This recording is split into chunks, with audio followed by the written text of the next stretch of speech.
Shalom pemirsa yang dikasih oleh Tuhan, kembali kita hadir dalam program Rest Area. Satu program di mana Rest Area ini menggambarkan sebagai tempat peristirahatan buat kita, para musafir kehidupan, yaitu di mana Rest Area menjadi tempat di mana kita berhenti sejenak untuk bisa beristirahat, mengevaluasi diri kita, bahkan untuk bisa mempelajari banyak hal dan juga merenungkan, dan sehingga kita punya banyak bekal yang baru menjadi kekuatan buat setiap kita untuk bisa melanjutkan perjalanan iman kita di kemudian hari.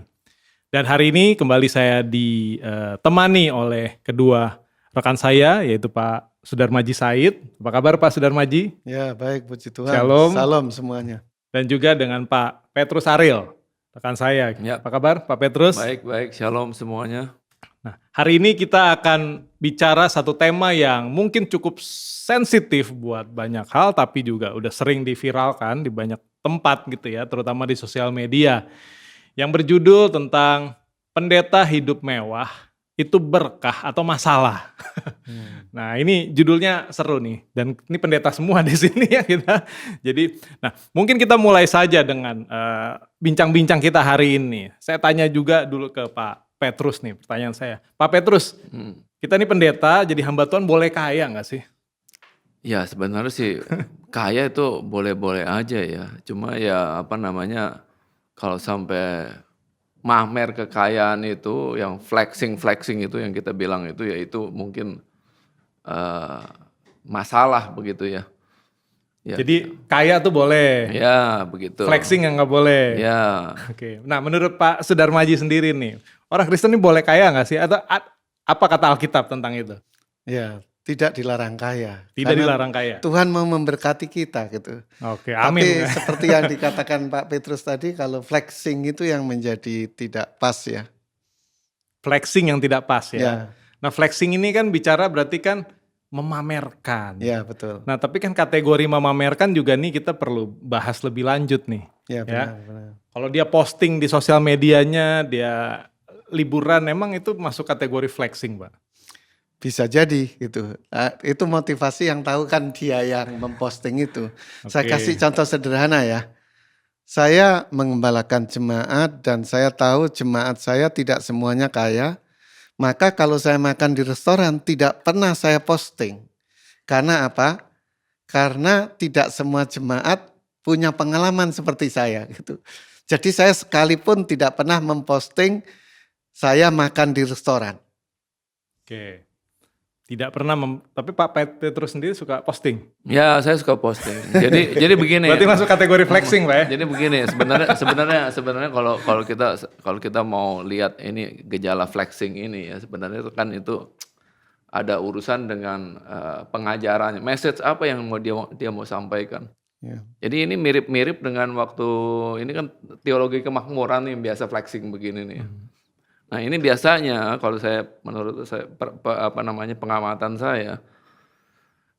Seperti MLM nih, kalau dia kan mau memotivasi dia punya member, dia kan yang leader-leadernya yang berhasil itu kan pamer dia punya kesuksesannya, dulu dia nggak punya ini, sekarang punya ini. Nah sekarang juga sama, ini yang teologi kemakmuran ini juga mirip-mirip seperti ini.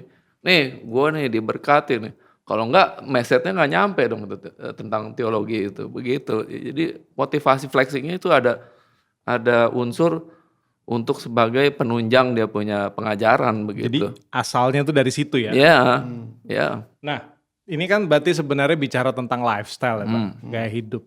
Apa sih kata Alkitab Pak Sudarmaji tentang gaya hidup seorang hamba Tuhan itu seharusnya seperti apa? Karena gini, ada pandangan ya di kekristenan sendiri yang bilang bahwa tadi mungkin di kalangan teologi kemakmuran yang dibilang hamba Tuhan tuh harus kaya, the best, harus yang gini, yang terbaik semua gitu ya.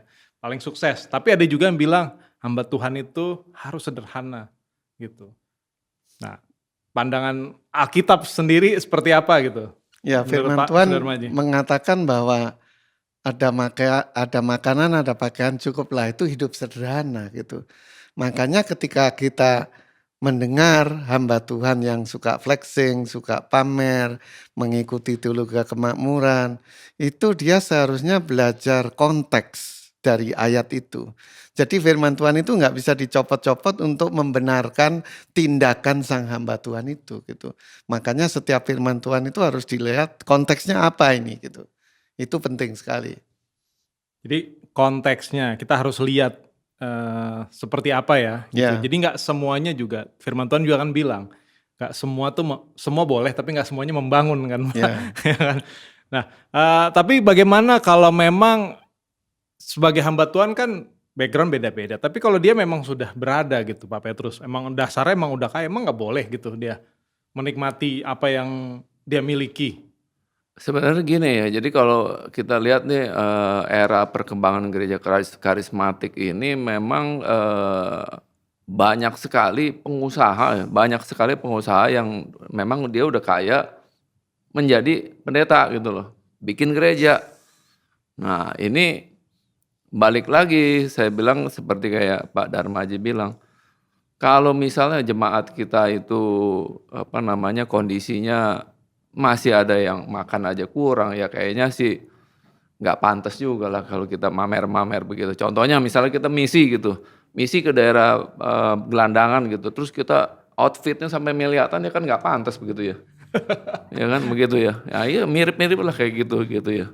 Nggak pantas gitu ya. Nggak pantas. Jadi ada apa ya? Mungkin saya bisa bilang etika kali Pak ya. Etika jadi iya. Kalau misalnya tetangga kita juga misalnya kiri kanan nggak bagus kondisinya gitu. Terus kita lagi diberkati terus kita seliwar-seliwar dengan mobil sport car begitu kan kayaknya juga pasti bakalan cemburu sosial kan begitu ya. Tapi kalau ada kelompok tertentu juga kalau hamba Tuhannya susah juga dibilang, aduh nih gimana mau doain kita nih dianya aja susah. Itu gimana tuh Pak? Nah itu yang korban teologi kemakmuran itu. Pak Darmaji sendiri gimana? Kan jadi serba salah nih. Tolak ukur setiap orang kan beda-beda Pak. Ya kalau saya orang lain boleh menilai ya. Tapi saya memilih hidup sederhana. Sebenarnya saya juga diberkati Tuhan loh. Bapak Ibu Saudara saya beritahu ya, saya pernah selama 21 tahun itu ya. Hari Minggu tuh saya khotbah 9 kali. Bapak Ibu tahu persembahannya berapa. Terus saya jadi rektor, berapa gajinya. Tiap hari saya pelayanan. Ada pengantin, ada orang mati dan seterusnya. Kunjungan, mendoakan orang. Itu duit saya banyak sekali gitu. Tapi saya hamba Tuhan, saya bukan pengusaha. Saya yakin pengusaha cari uang ya nggak dilarang Tuhan gitu. Cuma saya bertanya kalau hamba Tuhan cari uang, apakah pas gitu. Maka ketika saya diberkati, saya tahu Tuhan memberkati saya supaya saya jadi berkat bagi yang lain. Sehingga suatu saat saya menjadi rektor ya. Saya lihat beberapa dosen ada yang pengkhotbah, berarti dapat PK dia. Tapi beberapa dosen memang dia murni dosen, nggak pengkhotbah gitu. Nah ketika dari yayasan uang tidak turun, lalu pengkhotbah masih dapat PK, yang nggak khotbah dapat dari mana gitu. Maka saya berunding sama istri, saya juga pengkhotbah, saya dapat PK. Teman-teman saya yang nggak khotbah nggak dapat PK, tapi dia ngajar. Siapa yang bayar? Uang yayasan mungkin lagi nggak ada gitu. Maka saya berunding sama istri, udah uang kita aja lah gitu. Toh kita ada berkat juga, khotbah ada PK gitu. Mereka yang ngajar nggak khotbah, nggak dapat PK, udah uang kita aja lah. Ternyata saya juga nggak jadi miskin gitu. Itu pilihan hidup saya dan istri saya setuju seperti itu gitu. Jadi menetapkan standar buat diri sendiri ya Pak Ya, ya. Yang mana yang layak, yang cocok gitu ya. Walaupun mungkin berkatnya ada bisa tapi nah ini kan seringkali nih tren akhir-akhir ini juga ya udah lama sih sebenarnya kita lihat ada tren-tren media-media sosial ya yang atau akun-akun mungkin yang sifatnya satir Pak. Jadi mereka suka ngasih lihat nih, aduh hamba Tuhan nih jamnya mahal atau mobilnya keren atau dia lagi jalan-jalan kemana kemejanya bagus gitu-gitu sepatunya. Nah ini tuh kan jadi satu fenomena ya menurut saya. Saya nggak tahu apakah tadi kita sempat bahas ya, apakah mungkin karena mungkin nggak semuanya juga bermaksud untuk flexing, tapi kalau udah dipantau sedemikian tuh jadi serba salah juga. Gimana menurut Pak Darmaji? Nah saya pernah pergi ke Manado mau KKR dengan satu teman pendeta. Ya saya merasa biasa saja karena saya pergi sekali ya bawa sepatu yang saya pakai. Tapi teman saya itu bawa sepatu sampai 9. Saya bawa jas ya Penuh hanya kopernya, satu Pak. aja gitu. Penuh sampai overweight, kena cas itu. Nah seperti itu, jadi memang gaya hidup itu. Kalau saya milih gaya hidup yang sederhana aja lah gitu. Pak Petrus sendiri gimana? Kalau saya pikir begini ya, apa namanya, kalau kita lihat yang namanya label pendeta begitu ya, label pendeta. Ini label pendeta ini ada tanggung jawab sosialnya begitu. Pendeta dengan orang yang diberkati itu kayaknya tuh 2 hal tuh. Ya, jadi maksudnya gini loh, maksudnya diberkati seperti kayak pengusaha gitu, itu adalah 2 hal. Tapi kalau yang namanya pendeta, ada sisi kepantasan yang harus dijaga. Balik lagi ke Tanggung etika jawab berarti. sosialnya itu dia harus ada. Jadi nggak bisa seperti pengusaha. Kalau pengusaha dia crazy rich gitu, dia mau mamer, dia mau apa, wah, itu no comment itu. Mungkin orang bilang wah hebat kayak gini.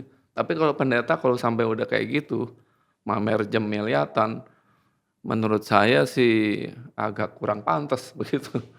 Jadi ranah etika lagi, Pak. Karena etika lagi gitu. Tapi juga komitmen pribadi ya Pak. Iya. Karena ya saya berpendapat kalau pengusaha memang cari uang. Tapi nggak dilarang Tuhan kan cari uang gitu. Tapi kalau pendeta itu apa? Dia panggilan gitu. Saya ada masanya bisa beli Fortuner, Pajero dan yang lain-lain. Tapi saya nggak lakukan itu. Saya beli anak saya Proton, Avanza gitu. Tujuan saya bukan merendah ya. Tapi Tuhan memberkati ini untuk apa gitu. Supaya saya jadi berkat bagi yang lain. Kalau saya mementingkan diri sendiri, ya mungkin bisa jadi berkat tapi nggak maksimal gitu. Oke, tadi Pak Sudarmaji menarik. Pak Sudarmaji bilang punya berkatnya tapi buat beli kan. Ya.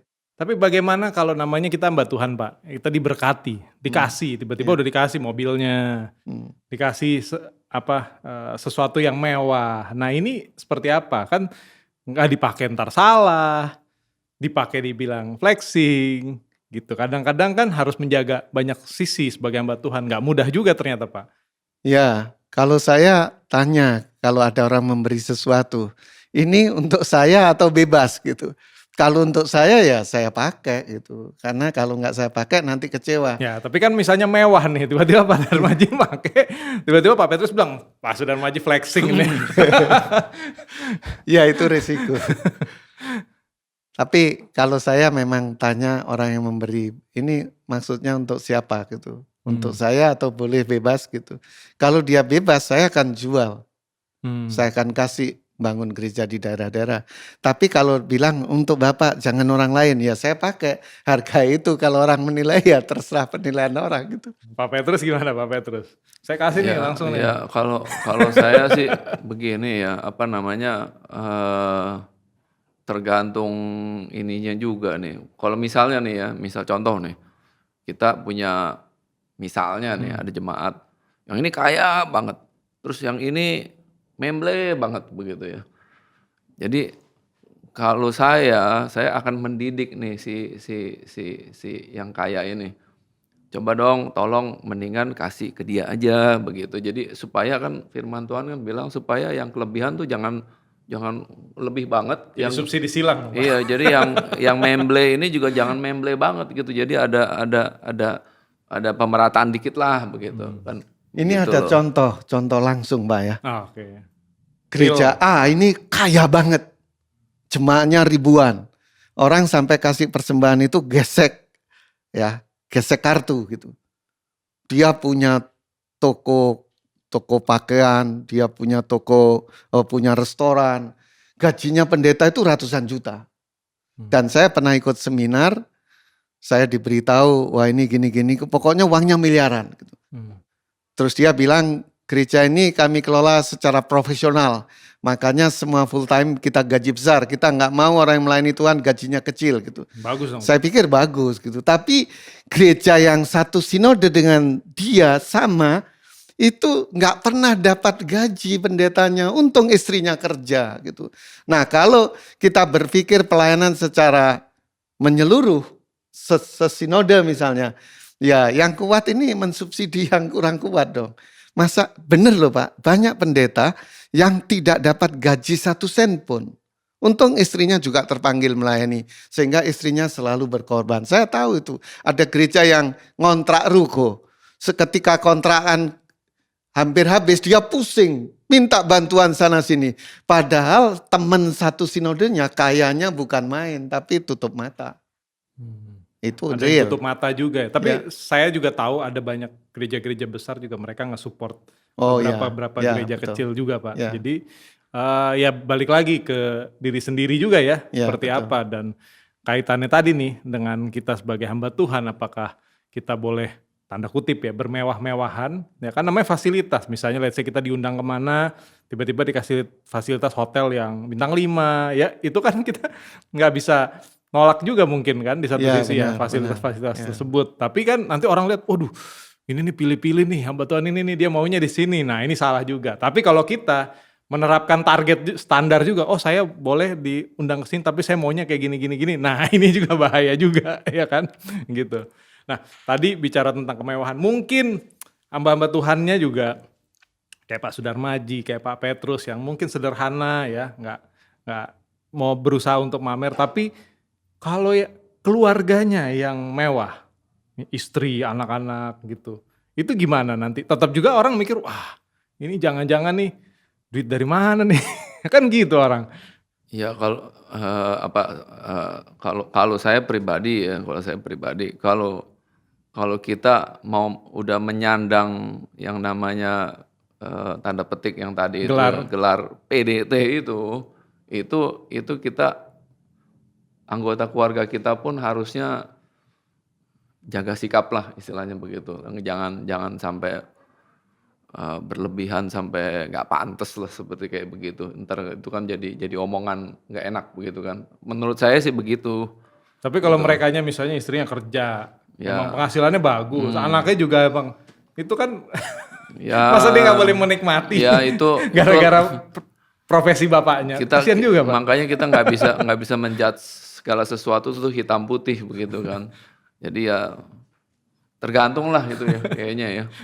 Oke, menurut Pak Sudarmaji gimana? Ya memang apa ya, jadi pendeta itu panggilan gitu. Sehingga keluarganya juga mendukung. Kalau pendetanya soleh, anaknya salah terus, repot gitu. Soleh betul. salah. Tapi kasihan juga anak-anak pendeta, dia kan bukan pendeta, dia dituntut menjadi seperti pendeta gitu. Itu problemnya di situ, gak Itu. gampang gitu. Nggak gampang. Makanya ya menurut saya orang harus mengerti dipanggil Tuhan jadi apa dia gitu. Kalau dipanggil jadi pendeta ya risikonya memang dia harus jadi teladan banyak orang. Anak-anaknya juga harus rela berkorban. Tetapi jemaat jangan menghakimi lah. Kan kadang-kadang fasilitas yang Netizen mewah. lebih kejam Pak ya. Iya. Ya, Kan fasilitas yang mewah kadang-kadang pemberian orang. Betul. Ya kan. Saya pernah diberi jam itu mahal banget dari Amerika ya kan. Tapi orangnya ngomong gini, Pak, ini saya membelikan suami saya, tapi dia nggak mau saya kasih bapak ya gitu. Oh ya mau saja saya dikasih. Kalau beli sendiri kan duitnya lebih baik untuk membantu orang lain gitu. Terus saya kasih anak saya. Kalau anak saya pakai, wah anaknya pendeta jamnya mahal-mahal gitu. Padahal itu pemberian gitu. Ya. Nah, bicara tentang tadi ya lifestyle kita seorang hamba Tuhan ya. Ini juga ada apa ya? Tadi kita singgung dikit tentang keluarga ya. Tapi saya lihat juga kan masing-masing gereja punya cara mengelola yang berbeda-beda ya. Ada yang mungkin memang secara organisasi hamba Tuhan tersebut disupport 100% oleh jemaatnya.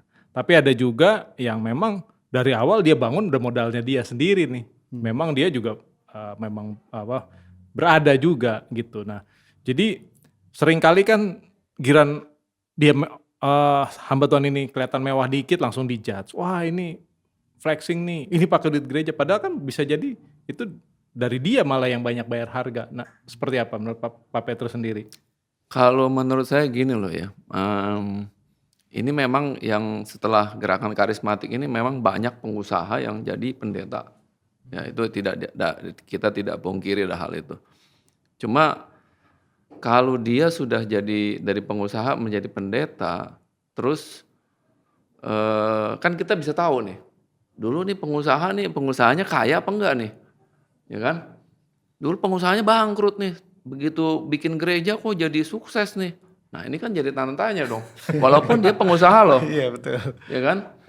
Ya kan, kan ada juga yang pengusaha yang memang dia udah kaya, udah langsung dia gabrukin gitu, bikin gereja gitu, yang mewah atau apa gitu. Ya orang paling bilang, oh sejelek-jeleknya dia nih, paling bilang, oh sekarang dia ada bisnis gereja, paling begitu gitu, paling begitu. Itu pun dicap. Iya, itu pun udah dibilang bisnis gereja tuh. Apalagi kalau dia sampai dulunya bangkrut, sekarang bikin gereja, terus tiba-tiba dia gaya hidupnya berubah, wah udah pasti dah, dijamin dihujat, begitu. Pak Sudarmaji sendiri nih melihat Sebenarnya kalau kita memahami teologi ya, jadi yang disebut dosa itu apa sih gitu. Kan orang berpikir dosa itu korupsi, mencuri, berzina, melakukan kejahatan. Padahal dosa itu definisinya menyimpang dari kehendak Tuhan. meleset dari Meleset sasaran. ya kan. Jadi kalau Sama Tuhan dia. menghendaki dia jadi pengusaha, lalu dia tinggalkan usahanya jadi pendeta, itu dosa loh. Kecuali dia jadi pengusaha memang dapat panggilan untuk jadi pendeta gitu. Kalau nggak dipanggil dia niru-niru itu dosa. Jadi gitu. nggak selamanya pengusaha beralih jadi pendeta itu tepat sasaran juga. Ya, tapi kalau panggilan saya lebih setuju pengusaha jadi pendeta daripada pendeta jadi pengusaha gitu. Karena kalau pengusaha dipanggil Tuhan melayani, dia pengorbanannya luar biasa. Tapi kalau pendeta kemudian jadi pengusaha, modalnya dari mana dia? Pasti uang jemaat itu. Terus manipulasi, akhirnya Tuhan utus cari jiwa, cari uang. Akhirnya aneh pendeta itu. Dan kalau pengusaha dia berubah jadi pendeta pun dia pasti akan banyak melepaskan gaya hidupnya. Itu kalau dapat panggilan Tuhan. Seharusnya gitu. Ya, benar. Oh. Seharusnya gitu, Pak. Ya benar. Itu lebih cocok. Itu lebih cocok, malah tambah flexing lagi. Cuman kan ya itu, seringkali saya lihat juga orang tuh sangat mudah menghakimi, ya kan? Sangat mudah menjudge. Ini kita nih korban-korbannya kan. Ya. Salah dikit ya, dijudge. Mewah diberkati dikit, diomongin. Susah dibilang nggak punya iman. Nggak punya iman. Jadi hal ini juga menurut saya berpengaruh. Makanya seperti yang kita bahas nih, pendeta mewah, mungkin mewah itu juga kan kategorinya macam-macam, Pak. Iya, betul. Ya, mewah itu mungkin Pak Petrus pakai kemeja gini buat beberapa orang itu dianggap mewah. Buat beberapa orang yang lebih di atas biasa aja. Ini kan relatif, Pak. Saya pernah pelayanan di satu tempat juga gitu. Kalau kita pakai baju kebagusan salah juga gitu. Jadi ini yang menurut saya juga butuh kedewasaan dari umat juga ya. Jadi nggak cuma dari hamba Tuhannya juga, tapi umat juga harus didewasakan gitu. Dalam sejarah gereja ada cerita yang sangat menarik, itu gerakan pietisme. Oh, salah kekudusan, salah satu tokoh yang terkenal namanya Saint Sedok. Itu keturunan raja. Dia itu pangeran gitu. Tapi ketika dia dipanggil Tuhan, dia meninggalkan segala kedudukannya, dia jadi rakyat biasa, jadi pelayan Tuhan, itu bisa. Tapi karena panggilan. Seperti Yesus, Pak ya, dari sorga dia tinggalin semua, datang ke bumi jadi manusia, Pak. Lahir di kandang. Makanya kalau Natal itu kadang-kadang ada debat. Ini kita rayakan sederhana karena Yesus pun lahirnya di kandang domba yang sederhana. Atau mewah karena kita menyambut raja di atas raja. Nah kalau kita nggak saling mengerti, gara-gara rapat Natal itu bisa gara-gara konteks gitu. yang berbeda Iya. bisa saling menghakimi. Jadi memang nggak boleh langsung mudah menghakimi juga. Masing-masing pasti punya konteks di baliknya. Dan mungkin pesan terakhir dari Pak Petrus. Saya rasa begini, jadi bolak-balik ini kan adalah kita harus memperhatikan yang namanya kepantasan ya. Kepatutan Dan kepantasan. Jadi bukan soal berapa harta yang dia miliki, berapa kayanya dia, itu bukan itu yang kita nilai. Tapi kepantasan dia di dalam masyarakat gitu. Dan pelayanan itu kan nggak cuman khotbah begitu kan, tapi ada pelayanan sosial. Nah pelayanan sosial ini kan kita mesti lihat lingkungan sekitar, orang yang membutuhkan, itu kan banyak gitu loh. Kadang-kadang kita nggak mampu mau ngasih itu nggak mampu. Tapi kalau yang ada yang berlebihan, "Mbok ya," katanya, "ngasih," gitu. Itu supaya ada pemerataan begitu kan. Jadi seperti yang kisah para rasul itu kan semua pada ini ngumpulin hartanya terus dibagi-bagi supaya semua orang bisa, dapat keberkataan begitu ya. Nah Jadi itu pentingnya di situ. Jadi itulah yang namanya kekeluargaan dalam tubuh Kristus ya kayak gitu, gitu. jadi ada kepantasan, Iya, kepatutan, jadi iya, kita juga memang sebagai hamba Tuhan juga harus bisa melihat, menjaga diri kita ya. Ya seperti yang mungkin di Alkitab juga bilang ya Paulus ya, ya supaya jadi berkat ya buat banyak orang kayak yang waktu makan persembahan berhala ya kalau dia imannya kuat, kalau yang enggak ya jangan gitu kan. Ya. Seperti itu. Jadi segala sesuatu diperbolehkan tapi apakah membangun apa enggak juga. Jadi kita harus menjaga diri kita dan sayang sekali waktu kita juga akan memisahkan kita pada hari ini. Terima kasih sekali Pak Sudarmaji Said, Pak ya. Petrus Ariel Oke, untuk terima kasih. hari ini sebagai bincang-bincangnya yang seru sekali buat kita. Dan demikian rest area pada hari ini dan saya percaya saudara dikasih oleh Tuhan kita belajar banyak. Di sini kita tidak menghakimi siapapun, tidak menjudge, tapi kita coba menyampaikan mungkin banyak hal yang kira-kira semoga bisa menjadi berkat buat setiap kita, bisa membangun bahkan mengevaluasi diri kita sehingga kita menjadi punya bekal yang baru untuk melanjutkan perjalanan kita berikutnya dan nama Tuhan terus dipermuliakan. Saya Vilanus Hulu, undur diri dan sampai ketemu dalam rest area selanjutnya. Tuhan Yesus memberkati.